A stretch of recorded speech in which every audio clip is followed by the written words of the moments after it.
Hi everyone, just thought I'd check in with you. I'm on a property on the north side of Chicago that I designed some large gardens for. Had a great opportunity about 3 years ago, and you're wondering, well, what am I showing you here?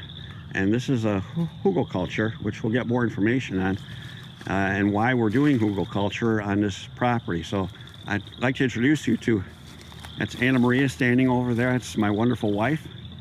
And this is Michael, and I'd like both of them to tell a little bit more about who they are and talk about why we're doing Hügelkultur on the property. So either one of you, go ahead. I'll take it away. My name is Michael, and I am the land steward here on the property, and I am maintaining the perennial garden beds as well as maintaining the landscape, and that includes taking all of the weeds, leaves, and grass clippings, etc. off of the gardens and the turf area, and we're bringing them back here along the property line so we can hopefully reuse them in the future. And Annamaria has a lot of experience with Hügelkulturs in the Chicago area, so she'll talk a little bit more about them. Hi everybody, I'm Annamaria. As Roy said, I'm his wife. So I'm a permaculture designer. I'm actually certified in permaculture design, and what you're seeing here, like Michael said, is a Hügelkultur. That means hill culture in German, and this is a technique that's been around for a very, very long time. I know, Michael, you were saying that your parents used to do this on their properties.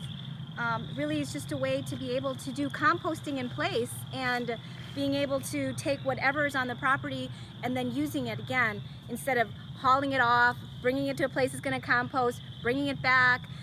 This is really just a way to recycle the same organic matter on your property, and it's very, very economical.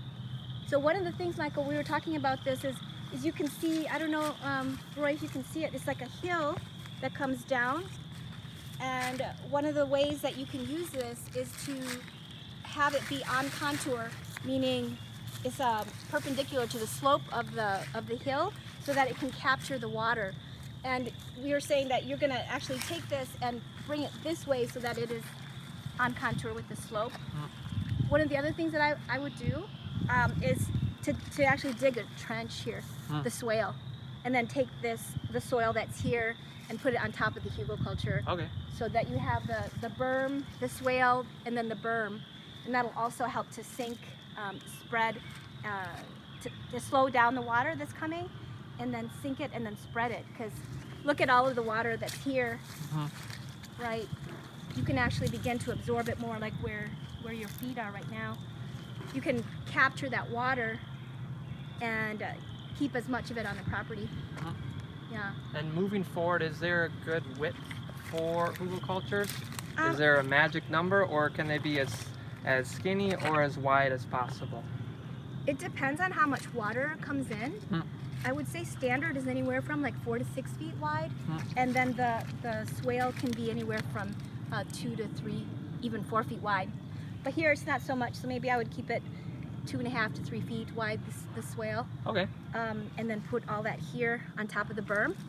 And then maybe you could put in wood chips inside of the swale so that that becomes your walking area. That's awesome. You're doing a great job. This is what the technique I use in Chicago in all of our community gardens, all the gardens actually. Great. Cheers. Well, I'm excited. I think it's a great way to keep the material you collect through the garden on site, and also to use it in a very creative way. So it's very exciting, and thanks for participating, and I hope everyone enjoyed it. And if you have questions, please send comments and questions. We'll try to answer that as quickly as we can. And I enjoyed sharing this with all of you. See you later. Thanks. Bye.